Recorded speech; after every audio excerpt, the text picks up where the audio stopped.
E muito provavelmente vocês já sabem, mas é interessante a gente voltar a discutir. Há duas ideias no grego a respeito do tempo, ou como se referir ao tempo. O primeiro deles é o Cronos, que é esse tempo sequencial. É um tempo que se mede, que conhece, se é possível conhecer seu início, seu fim e medi-lo. De, principalmente para nós agora, segundos, minutos, dias, meses, se estabelece de uma maneira cronológica. O tempo, que é esse kairos, a ideia do kairos. Esse não é o tempo, diferentemente do tempo cronológico, que você pode delimitar, esse é o tempo oportuno. Ele faz referência àquele momento que é um momento crucial, ou uma estação apropriada. Ou seja, na verdade, a melhor tradução para kairos não seria realmente tempo. Para nós que não somos gregos, que não conhecemos o conceito palavra quando se traduz. Para nós, mais claro seria traduzir tempo oportuno. Ou momento oportuno. Para Show de quem bola. é da língua grega, a partir do momento que se fala kairos, já se tem. Tanto é que se traduz o cronos e o kairos como tempo.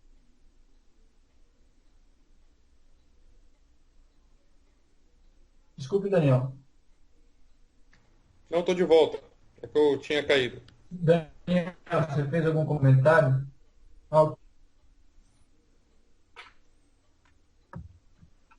Eu encontrei uma tradução da palavra kairos em um dicionário de palavras específicas de cada língua, ou seja, é um dicionário que faz referência a palavras que só existem naquela língua e não existem em outras línguas, como, por exemplo, a palavra brasileira saudade. Então, para saudade em outras línguas, assim como não existe uma tradução literal para kairos em outras línguas. Você sempre tem que fazer essa referência à ideia que ele quer transmitir. Então, por exemplo, essa tradução especificamente de kairos é a tempo e lugar que cria a oportuna atmosfera para uma ação, para uma palavra, para um movimento. No grego, a palavra kairos é usada para clima, ou seja, como é que está o clima. Eles não vão falar tempo kairos, eles vão dizer clima. Aliás, desculpa, eles vão dizer kairos para se referir ao clima. Então, por que isso é importante? No Testamento é bastante clara essa ideia de tempo oportuno. Jesus dizendo no Evangelho de Marcos: o tempo está e o reino de Deus está próximo. Arrependei-vos e crede no Evangelho. Então, o tempo oportuno está cumprido. O momento crucial chegou. João capítulo 7, versículo 6. Ainda não é chegado o meu tempo. O vosso tempo sempre está pronto. Mateus capítulo 16, versículo 18. Uma referência já ao momento final de Jesus, antes da crucificação. E ele disse: ide à cidade a um certo homem e dizei-lhe: o mestre diz, o meu tempo está próximo.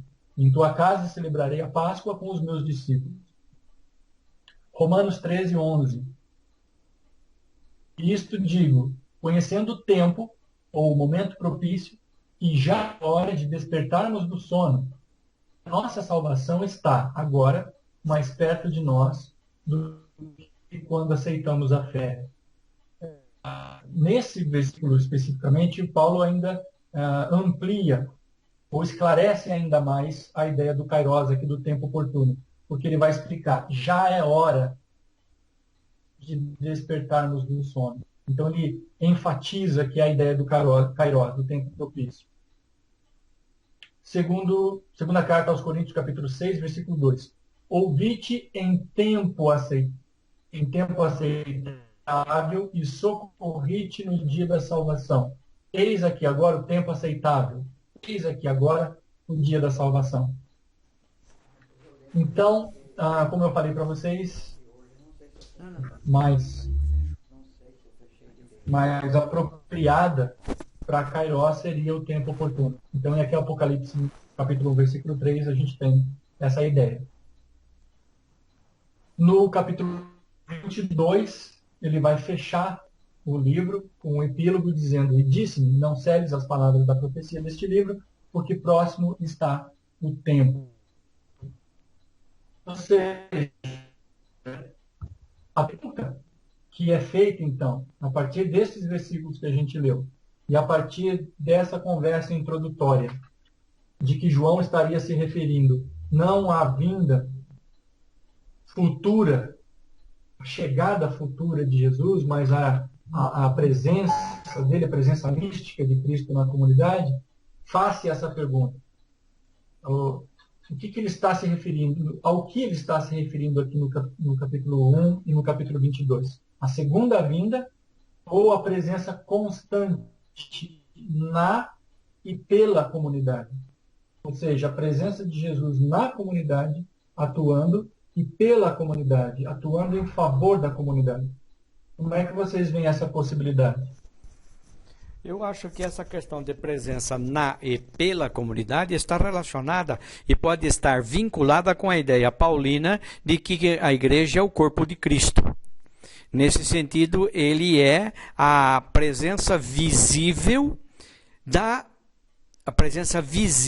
mística da presença de Jesus. E isso é essa presença constante na e pela comunidade. Olha só, eu começo pegando um gancho numa perícope que você colocou aí do Paulo agora há pouco.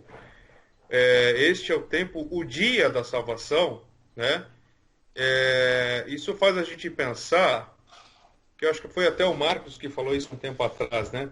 Não existiu igreja primitiva. O que existiram foram igrejas primitivas, né? E se você pegar a comunidade de Corinto, quando Paulo fala do dia da salvação, dá uma conotação que a comunidade do João é uma comunidade um pouco mais mística, face uma comunidade mais pastoral que a de Paulo. É essa visão que eu tenho. Uma segunda colocação é que o próximo concílio da Igreja Ortodoxa, se alguém mencionar de colocar o Apocalipse no cânon, eu quero levantar a voz bem alta e dizer que eu sou contra. Concordo com você, meu irmão. Vamos eu e você, Marcos. Tá bom. E uma outra coisa que me chama a atenção. O Apocalipse, eu estou começando a ver ele agora. Eu achava que ele não era isso, mas agora, entrando um pouco mais nessa questão de tempo ele insistindo nesse termo Kairos, ele é um livro de mística.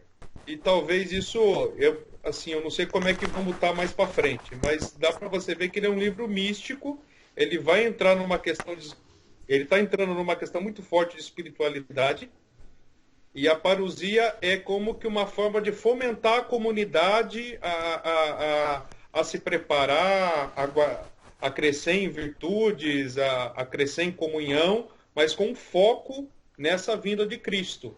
Coisa que Paulo fala, mas Paulo não dá essa ênfase tanto do, olha, está perto, é agora, é amanhã e assim por diante. Leandro. Bom, Alexandre, para mim ficou clara a questão do tempo cronológico e do tempo momento, né? Eu acho que, pelo contexto, João se referia ao momento, não ao tempo cronológico. Agora, eu imagino também que uma coisa não, como que eu posso dizer, não exclui outra, né? Eu entendo sim que Jesus se fez presente na comunidade, né, e se faz presente na comunidade hoje, porém eu também espero uma segunda vinda, né? E, enfim, eu ainda não consigo distinguir as duas coisas. Eu acho que uma coisa é a presença espiritual, mística que a gente tem no culto, que as igrejas têm de forma geral, e outra coisa é uma segunda vinda, onde diz que todo olho verá, que a gente vai ver um pouco mais para frente. Então, eu acho que as duas coisas estão certas na minha expectativa. Uma presença mística na comunidade, tanto na comunidade de João quanto na nossa comunidade hoje, mas também uma segunda vinda que ainda não aconteceu, que está por vir. Então, Mas veja, mas apesar de eu ter dado muita volta, eu vejo a parousia apenas como essa segunda vinda e não a presença constante na comunidade. Por isso que eu fiz a questão de citar a comunidade paulina. tá. Eu acho assim, Leandro, eu concordo com você que uma coisa não exclui a outra. Quando eu disse no começo que parece que essa ideia de parousia, dessa vinda de Jesus, ela é trabalhada no Apocalipse de João de maneira mais enfatizada, ou seja, deixa eu tentar colocar de outras formas. Grande parte do Apocalipse de João está falando dessa presença constante de Jesus na comunidade. Ou seja, é a ideia de que nesse tempo oportuno, nesse Kairos, Jesus está vindo ou está chegando para conviver na comunidade, para exortá-la, para animá-la, para combater os perigos que ela vai enfrentar. Por exemplo, a presença das bestas, a influência das bestas. Como eu falei, a partir do capítulo 4 até o capítulo 19, Jesus está presente na comunidade, corrigindo os rumos da comunidade, mas também dando suporte para que ela passe por esse tempo de perseguição. Mas João também fala dessa presença de Jesus no final dos tempos, que é uma presença de julgamento e de salvação. Ao mesmo tempo que há a possibilidade de julgamento, há a possibilidade da salvação. Então, assim, uma coisa não exclui a outra. Ele fala das duas coisas. Só que parece, pelo menos ao meu ver, parece que ele está dando muito mais ênfase à presença de Cristo nesse momento de perseguição da comunidade, ou seja, está tentando passar a mensagem para a comunidade que Jesus está presente em meio à perseguição, que Jesus está presente na vida da igreja nesse momento. Ela não tem que esperar uma vinda lá no futuro para que as coisas aconteçam e para que ela seja salva. Não, ela pode experimentar a presença de Jesus hoje, na sua história, no seu presente. E nesse sentido, Daniel, eu vou discordar um pouco de você que ela deixa de ser pastoral, ela está em contraste com a comunidade de Paulo. Eu acho que essa perspectiva é profundamente pastoral. Quando você cuida da comunidade em tempo de crise, quando você apresenta para a comunidade que Jesus Cristo está presente e atuante na comunidade. Então, sim, é místico no conceito de presença, mas na prática é extremamente importante para a comunidade saber que Cristo está presente nesse momento difícil. E então, o que eu queria dizer é o seguinte: se isso for dessa forma, como eu estou colocando aqui essa possibilidade, João está dando ênfase nessa presença, se essa possibilidade for realmente viável, então a mensagem do Apocalipse não está focada na segunda vinda, mas em sua gloriosa manifestação, ou seja, na parousia, agora no presente histórico da comunidade. Então, veja, a gente discutiu algumas semanas atrás, né, que o conceito de parousia, literalmente estar ao lado, é a presença física de alguém. Mas,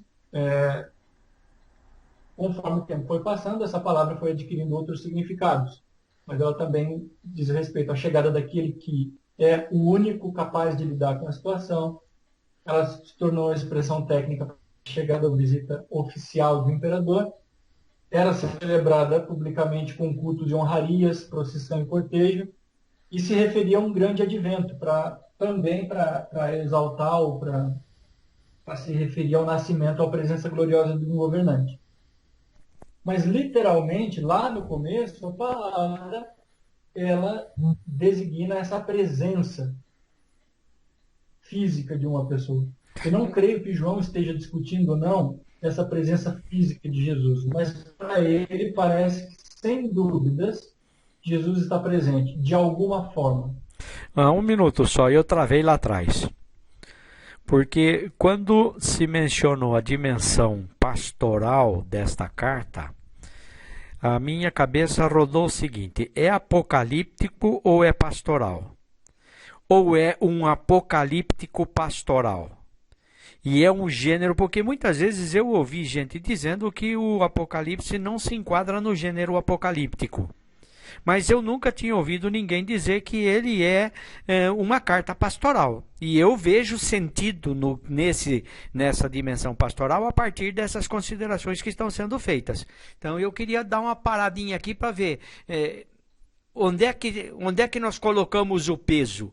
Porque realmente, numa comunidade em sofrimento, numa comunidade perseguida, você falar da presença mística de Jesus, que é uma presença gloriosa, é uma atitude pastoral. Mas também existe todo um elemento apocalíptico nesse sentido de revelar coisas e denunciar o império.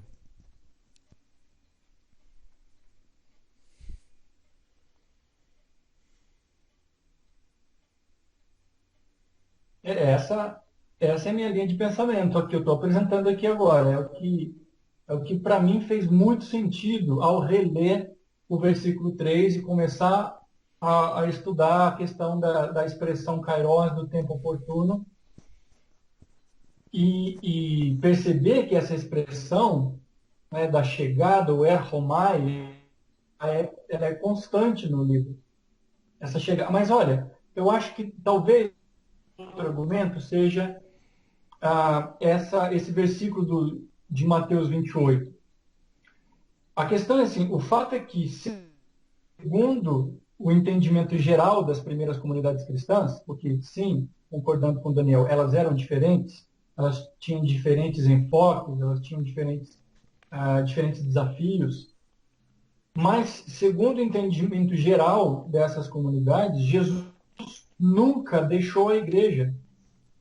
O Jesus nunca deixou seus seguidores, porque desde a ressurreição, ele está sempre no meio da comunidade. E aí Portanto, vão e façam discípulos de todas as nações, batizando-os em nome do Pai, do Filho e do Espírito Santo, ensinando-os a obedecer tudo o que eu lhes ordenei. E eu estarei sempre com vocês até o fim dos tempos. Essa mesma dimensão você vai encontrar no Evangelho de João, quando diz: eu irei e voltarei e farei em vós morada, nesse sentido de que ele foi, mas mandou o Espírito e faz morada em nós, sem interrupção, sem lapso de interrupção entre a morte, ressurreição, ascensão e início de igreja. E se nós cremos numa fé trinitária, é a Trindade que está presente. Sim. Então, nesse caso, a expectativa maior e mais intensa da comunidade aqui de João, do Apocalipse, não, ou as comunidades cristãs de maneira geral, não seria sobre a segunda vinda de um Jesus que subiu aos céus e permanece distante do povo como se fosse um Deus grego, impassível. Mas é uma ênfase sobre a presença poderosa daquele que é o, segundo o versículo 6 do primeiro capítulo, ou melhor, versículo 5, é a presença poderosa daquele que é o príncipe dos reis da terra. Mas versículo 5 de onde? Aquele que é no primeiro capítulo de Apocalipse. Tá.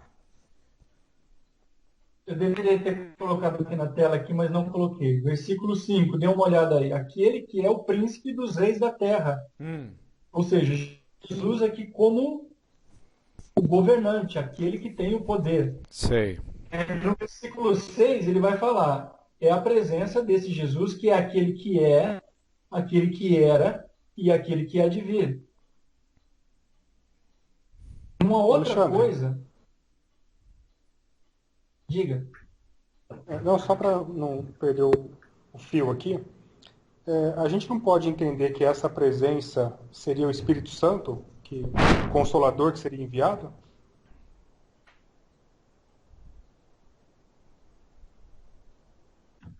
Não, sem problema nenhum. O que eu estou dizendo é que a Trindade não é dividida.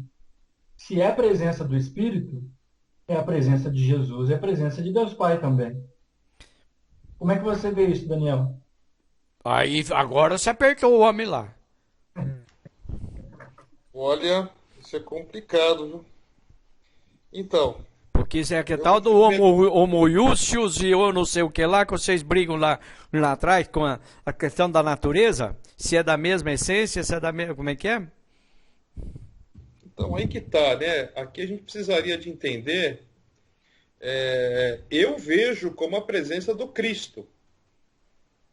Eu vejo como a presença dele mesmo, da pessoa de Jesus Cristo, né? E mais para frente ele fala: eu vou deixar o Paráclito, né? Aquele que vos vai consolar, preparando essa segunda vinda, né? Mas eu estou vendo que o Apocalipse agora está dando um enrosco aí. E está desafiando a gente a pensar o que de fato é. Alô? Tô ouvindo. Alô? Tá. Então, estamos O que, ouvindo. que é a parousia? Acho que o Meu cérebro Alexandre, está dando nó. eu acho que o Alexandre que caiu. Pera aí, vamos esperar ele voltar. Eita. Tá.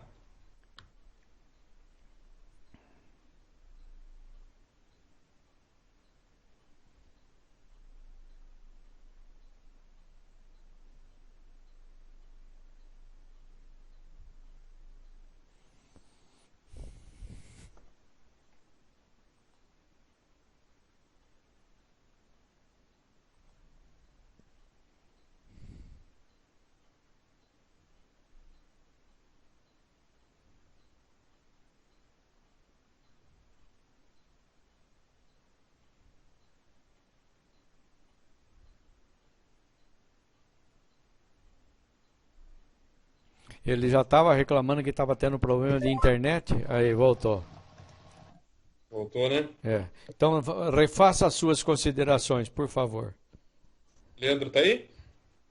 Tá. Sim, estou aqui, Daniel. Pode falar. Alexandre, você já está ouvindo? Ô, Adriano, tá me ouvindo? Sim? Então, eu vejo como a Sim. presença mesmo de Jesus, ainda não do Espírito Santo.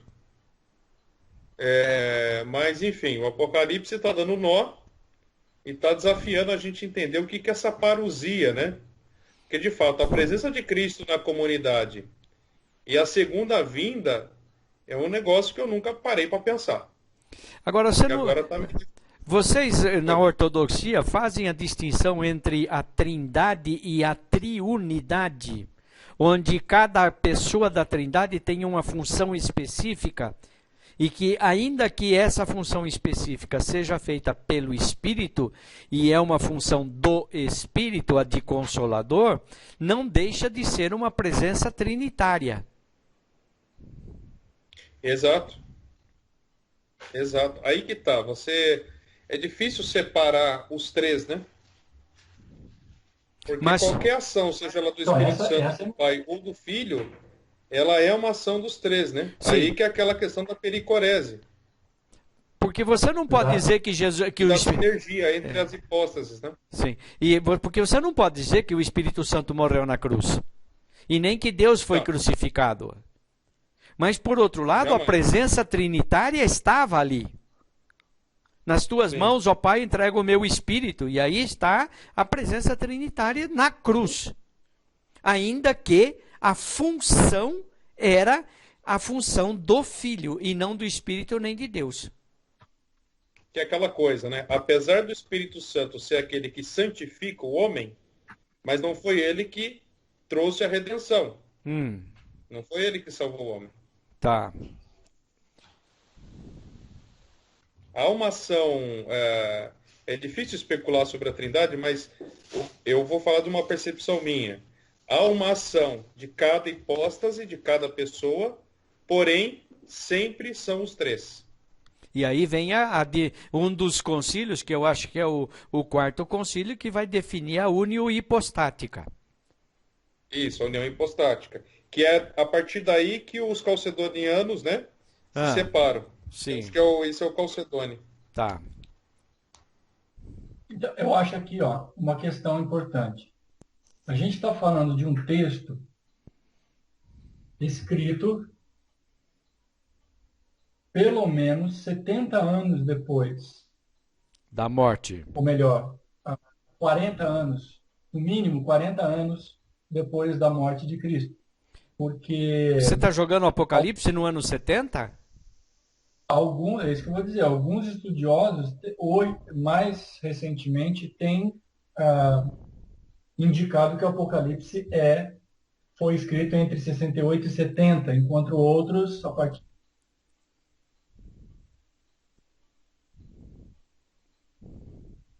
do ano 90, 91. Todo mundo aí? Sim. Ah, Sim.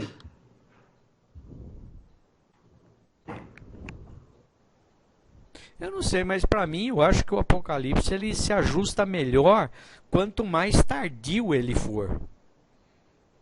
Sei. Tanto ele quanto o Evangelho de João, para mim, não sei, me dá a impressão que eles se encaixam melhor na exegese deles. O Alexandre caiu outra vez. eu acho que ele caiu. Leandro, tá aí? Tô sim. A internet do Alexandre hoje tá braba. Editar esse vídeo hoje vai ser uma noite inteira, viu? Vai ser um apocalipse, hein? Vai. Vamos ter que orar, irmão. O inimigo tá tentando, hein? Não, vai ser muita elipse. Vai ter que ter paciência.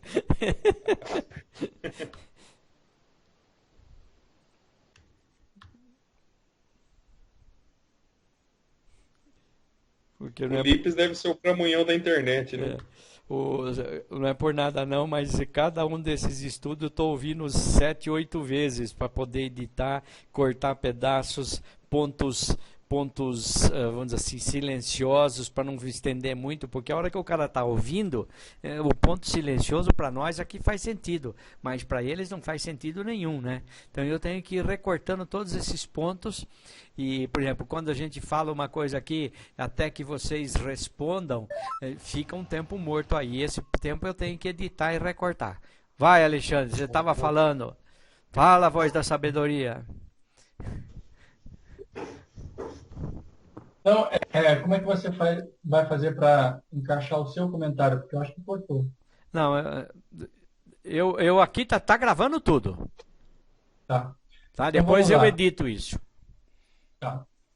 Então eu penso da seguinte maneira: independente se o Apocalipse foi escrito por volta do ano 70 ou 90, isso não muda o fato que Jesus já havia morrido, já havia ressuscitado. Então, minha pergunta é: toda e qualquer presença ou ação de Jesus, de Deus ou do Espírito não é uma presença da Trindade? Será que a gente pode separar aqui essa. A gente pode, como o Daniel falou, segundo a teologia ortodoxa, falar da ação específica de cada pessoa da Trindade. Mas em termos de presença, onde está Cristo? Onde estaria Cristo? Não estaria também toda a Trindade?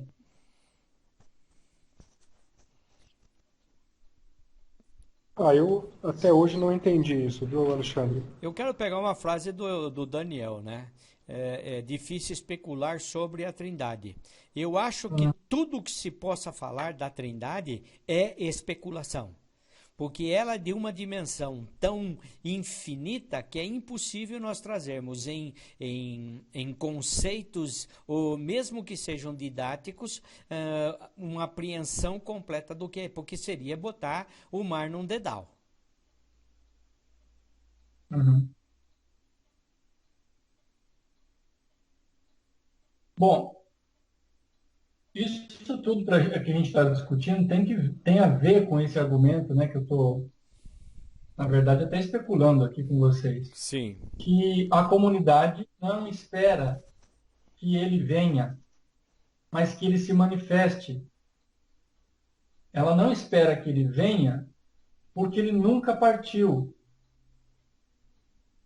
Ou se partiu, continua presente de alguma maneira na comunidade, como o texto que a gente leu no Evangelho de Mateus, no capítulo 28. Eu estarei convosco até a consumação dos séculos. Então a ideia não é que ele venha, mas é que ele, estando presente, se manifeste, que ele atue em prol da comunidade, que ele apoie a comunidade, que ele liberte essa comunidade dos sofrimentos que ela vive. E que ele reine, porque ele é chamado de príncipe dos reis da terra, no versículo 5. Gostei desse advento, né? Dessa segunda vinda, dessa forma como você colocou. Eu penso que ela chega mais próxima do Apocalipse. E penso ser até um remédio para alguns absolutismos teológicos, né? Que nós temos aí em tempos odiernos, né? Sabe, isso fala. Oi, pode continuar. Uma das coisas que eu aprendi lá atrás é que a palavra-chave para a interpretação do Apocalipse é talvez. E eu estou vendo aqui que nós estamos levantando uma outra hipótese que talvez seja a mais apropriada para se entender o Apocalipse. Mas em nenhum... Não para entender o Apocalipse, mas para entender como é que as primeiras comunidades cristãs elaboraram a ideia da presença de Cristo em meio ao sofrimento. Sim. Eu acho que essa seria o benefício prático que a gente encontra para as nossas igrejas hoje, seria pensar de que maneira Cristo está presente hoje, atuando na comunidade, apoiando a comunidade, libertando e reinando nela e por ela. E isso é um divisor de águas, porque a gente começa a olhar qual comunidade que de fato manifesta o Cristo.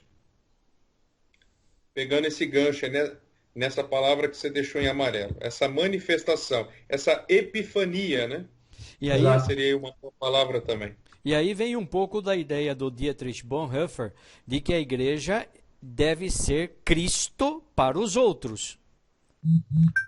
Ela eu ia falar dele agora. É essa epifania que se concretiza nos atos de amor da comunidade para com a sociedade e que se epifaniza nos atos de amor do cristão para com o seu próximo.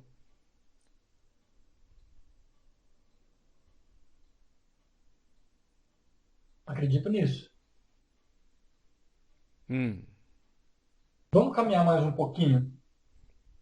A partir do versículo 4, há aqui uma saudação inicial, o que faz do Apocalipse também uma carta, ou pelo menos que ele possa ser analisado a partir do estilo literário epístola. Não é?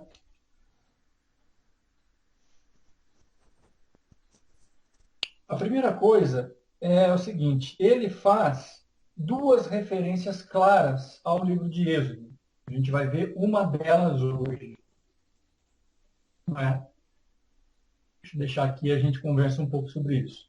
A primeira coisa é o nome do Deus libertador. Então, como vocês podem ver aí, Êxodo 3,14 diz, eu sou o que sou. E no versículo 4 de Apocalipse ele diz, né? De João às 7 igrejas da Ásia, desejo-vos o favor e a paz da parte daquele que é, e era, e será. Essa tradução que eu coloquei da atualizada, revista e corrigida, né? Daquele que é, que era e que há de vir. Então parece aqui uma referência muito clara a essa ideia de Deus do Antigo Testamento, desse eu sou. Acontece que tem algumas questões aqui que, na verdade, a gente já discutiu na igreja algumas vezes, mas como a gente está fazendo esse estudo e acaba indo para a internet, é bom a gente retomar. Essa expressão no hebraico, lá de Êxodo 3,14, é essa que está escrito aí. Talvez a pronúncia não seja, mais uma vez, não seja essa, mas erreiê, asher, erreiê, ou simplesmente erreiê, que eles usam uma abreviação.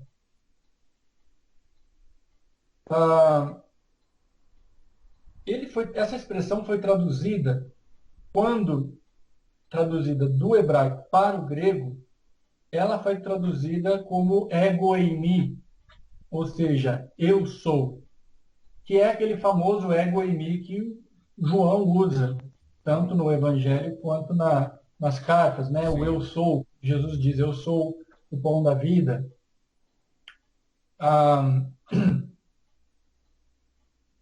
Só que no hebraico, esse verbo, o verbo raiar, ele na verdade traz a ideia de uma dinâmica, de uma constância desse ser.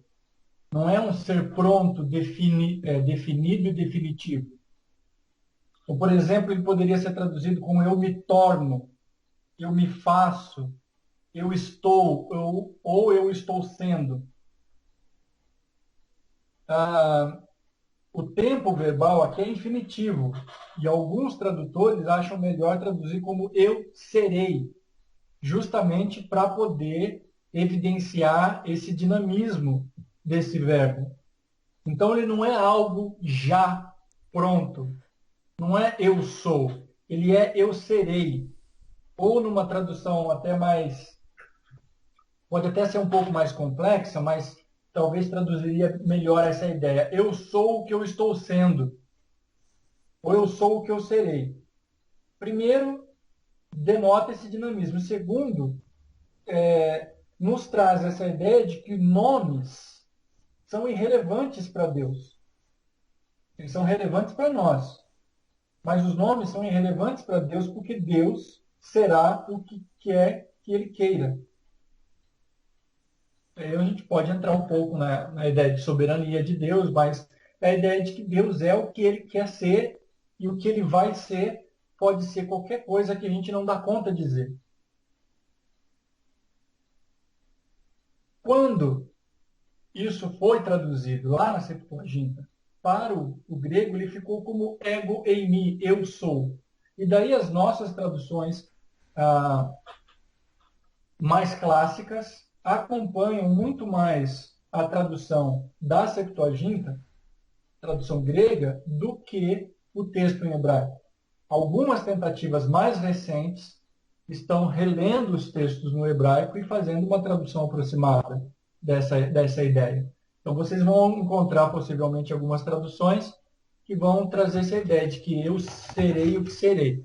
Deixa eu, por exemplo, pegar aqui a tradução que eu tenho da Bíblia do Peregrino para ver como é que ele traduz Êxodo 3,14.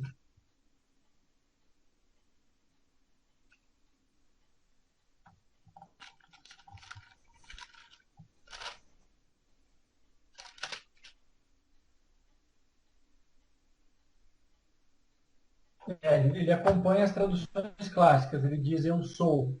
Depois ele explica a Moisés, eu sou o que sou. Mas vejam, o interessante agora é a maneira como João trabalha com esse conceito. Ele vai traduzir essa palavrinha aqui, ó, on. Vocês conseguem acompanhar essa palavrinha aqui? Sim. Sim, on. On. Tá aí. Ele é o particípio presente do verbo eimi, ou seja, do verbo eu sou. Só que o particípio presente, o que é? Ele é uma derivação da forma verbal no tempo presente. Em português, ele pode ser chamado também de particípio ativo. Por exemplo, quando você fala aquele que preside, é o presidente. É um particípio ativo. Aquele que escreve é o escrevente. Aquele que dirige é o dirigente. Então, esse on é esse ente. A gente tem essa palavra no português, né? O ente. O ente é aquele que se apresenta, aquele que se realiza. É o ser. É o ser. Mas é o ser sendo. É o ser Parente. atuando. Parente. Exato. A tradução em latim é esse res, que é o princípio da palavra realidade, por exemplo. Então, assim, esse ente, esse on, implica uma dinâmica relacional ou uma dinâmica referencial. Por quê? Porque ele é sempre o ser que está sendo, o ser que está atuando. Ele não tem ideia de objeto fixo, mas de uma pessoa ou de uma ação, e aí um pouco de redundância, né? Uma ação atuante. Está claro essa definição aqui do on? Quando João vai dizer que ele, né, Jesus, é aquele que é, ou Deus, né, ele é aquele que é, que era e que há de vir, ele está dizendo que ele é o atuante. Ele não é como as divindades gregas, impassíveis, distantes. Ele é aquele que entrou na história. Então, por isso que tem essa referência aqui do Êxodo. É o Deus que entra na história e participa da história dos seus seguidores, daqueles que o adoram, daqueles que o buscam. E tem um dado importante também, se não me falha, se eu não estiver tão errado, que o entendimento de divindade grego era que os deuses sobreviviam à medida que o homem orava a eles. Então os deuses podiam morrer. Daí o conceito de ateísmo, né? Atheos.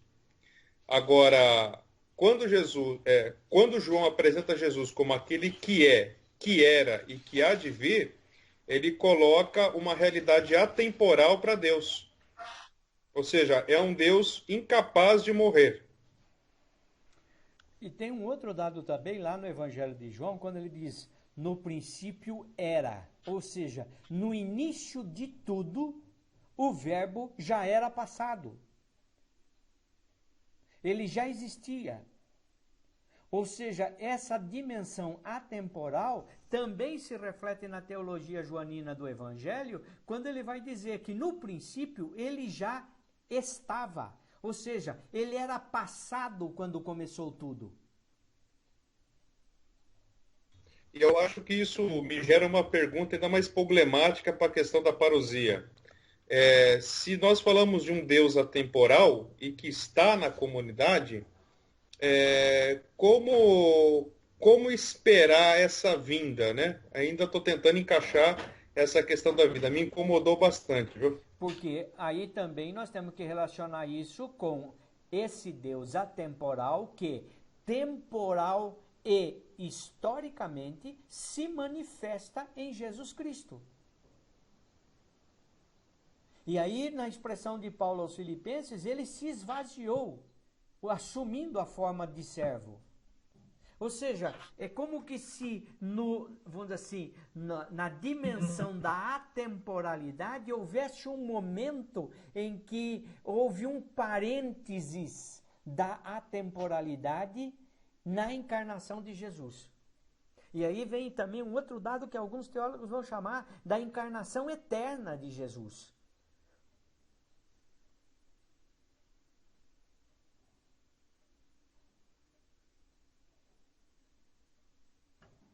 Uma coisa que eu acho bastante interessante nesse versículo 4 é o seguinte.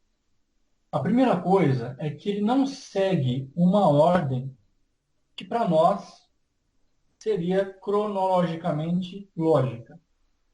Seria aquele que era, aquele que é e que há de vir. Ou seja, passado, presente e futuro. Mas João não segue essa lógica. A primeira coisa que ele faz é dizer aquele que é, ao invés de dizer aquele que era, que é e que há de vir. Ele coloca o presente como fundamental, como basilar, como primário nessa expressão, ou aquilo que ele quer dizer sobre Deus. E aí, de novo, talvez aqui seja uma evidência para aquele argumento da presença atuante de Cristo na comunidade. Ele é este ente, Deus é este ente que está atuando, que se realiza, que se apresenta Uma segunda coisa que é bastante interessante é quando ele diz aqui kai o en, ou seja, que era. Ele aqui está usando o verbo eimi no grego. Esse aqui é uma derivação do verbo eimi, eu sou. Então ele está dizendo aqui, aquele que era, quando ele diz en. Mas quando ele vai falar daquele que há de vir, curiosamente, ele usa outro verbo, porque aqui ele está usando uma variação do verbo eimi, que é esse ente.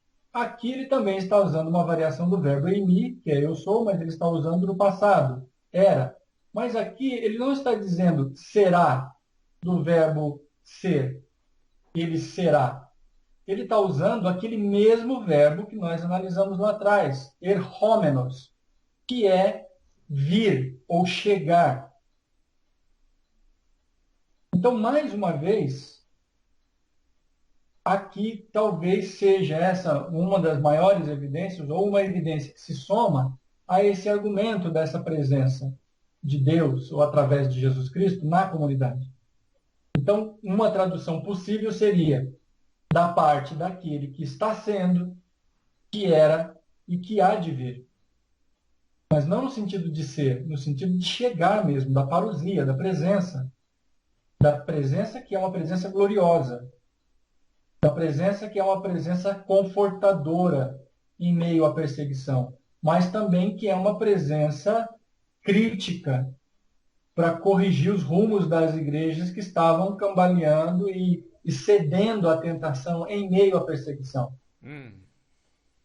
Aí está também uma conotação, não sei se vocês concordam comigo, mas assim, a angústia humana, essa coisa de que o cristão é feliz, o cristão acorda sorrindo, cantando, pulando e louvando a Deus, da qual é o tipo de espiritualidade, ou sei lá o que a gente pode chamar, que eu não acredito, mas parece que a parousia é uma resposta à angústia do cristão por um mundo transfigurado, por um mundo justo, um mundo de fato transformado, em uma sociedade justa, uma sociedade fraterna e próspera, né? Talvez não em questões materiais, mas próspera em fraternidade.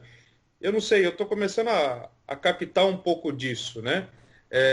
Parece que talvez essa linguagem do João, de falar de tempo, quando a gente fala de um Deus atemporal, falar de tempo, talvez assim, o que é para o cristão o tempo, se nós temos uma eternidade para ser gozada, né? Mas parece que entra um pouco nessa questão da angústia. Parece que o cristão da comunidade joanina são pessoas inquietas, cheias de perguntas, e que a parousia passa a ser um pouco essa resposta a essa angústia, a essas dores de parto que Paulo fala, né? Que a criação geme em dores de parto. Eu acho que essa angústia também está relacionada ao fato de que é angustioso viver de forma justa e em amor no meio de uma sociedade de injustiças e violência. Exato. Então, essa é uma crise existencial. Eu vou dizer assim, ou o cara é um sujeito extremamente e radicalmente comprometido com os valores do reino no meio desta sociedade, ou ele vai pirar. E essa é a angústia do ser cristão. E esse é o desespero de ansiar pela parousia, seja pela presença mística na comunidade, seja pela vinda na segunda vinda. Então, veja, como é que a gente suporta essa angústia, ou qual seria a melhor maneira de suportar essa angústia, se não a certeza de que Cristo está presente?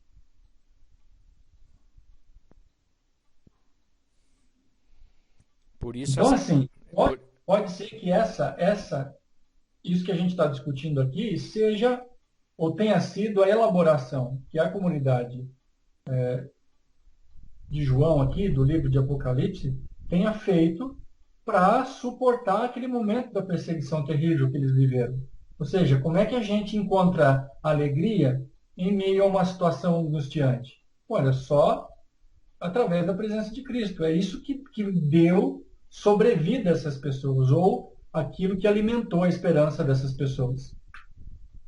Porque uma discussão que se faz nos tempos modernos é se Deus existe ou não. Uma coisa que eu sempre repeti. Agora, naquela época, e até mais para a mentalidade mais antiga, não era se Deus existe ou não, era se ele está presente ou não. A angústia das pessoas era insuportável quando se davam conta de que Deus as tinha abandonado. Tanto é que nós vamos ler vários salmos, o salmista angustiado dizendo, não me abandones. E aqui talvez seja essa elaboração dessa comunidade para suportar o momento dessa tensão que não poderia ser suportada de outra forma, senão pela certeza da presença de Deus, através de Cristo. E nesse sentido é um apocalíptico pastoral. Nesse sentido, sim. Então a gente repete aqui aquela expressão que eu tinha colocado. Mas antes disso, só deixa eu uma frase aqui do Manuel Antônio de Castro, que é professor de poesia na Universidade Federal do Rio de Janeiro, sobre essa ideia do ente. Ele fala assim, só o ente está. Para enfatizar esse dinamismo, essa atuação do ente. Só para esclarecer um pouquinho mais essa ideia do ente, né, para reforçar o argumento lá de Apocalipse, em Mateus 1,19, a respeito da reação de José quando se deu conta de que Maria estava grávida, ele diz lá, então José, seu marido, sendo justo e não a querendo infamar, intentou deixá-la secretamente. Esses dois verbos estão no particípio presente. Ou seja, José, algumas traduções diz assim, como era justo, mas literalmente ele está dizendo, José sendo uma pessoa justa e não querendo infamar, ou seja, essa ideia da atuação constante. Então a gente volta para essa ideia aqui. A comunidade não espera que ele venha, porque ela sabe que ele está presente. Ela só espera que ele se manifeste. E que ele atue, que ele apoie, que ele liberte a comunidade. E que, enfim, ele reine. E talvez esse reinado aqui seja a gente possa pensar um pouco mais para frente como essa parousia definitiva. Tá. Mas, enfim, eu acho que era isso que eu tinha para compartilhar com vocês hoje. A gente discutir a partir disso aqui. Eu ia dizer também que já está na hora, porque senão vai dar muito pedaço esse texto aqui, vai dar muita edição. Né? Algum comentário a mais? Tranquilo. O Leandro? Tranquilo, Marcos. Estou reconstruindo aí algumas ideias e, enfim, para mim tá bem explícito de que João, escrevendo para a comunidade, queria fazer com que eles soubessem que o Cristo, ainda que não mais presente fisicamente no meio deles, também estava presente ali, né? Que não é uma comunidade abandonada. Exato. Quando a gente fala da questão da onipresença, né, que Deus está em todos os lugares, ele também está na comunidade ali. Sim. Né? Mas, assim, eu ainda espero, acho que também o estudo vai nos proporcionar outras análises e reflexões, mas também ver um pouco mais da questão, que talvez não seja o tema central, como o Alexandre colocou, mas a questão da parousia no sentido físico, ou, enfim, da segunda vinda, como a gente costuma chamar. Isso um pouco mais para frente. Ok, gente. Uma boa noite a todos vocês. E até a próxima. Boa noite. Boa noite. Boa semana. Próxima terça-feira. Um abraço a todos. Boa noite, obrigado. Um abraço a todos vocês também. Beijo. Tchau, tchau.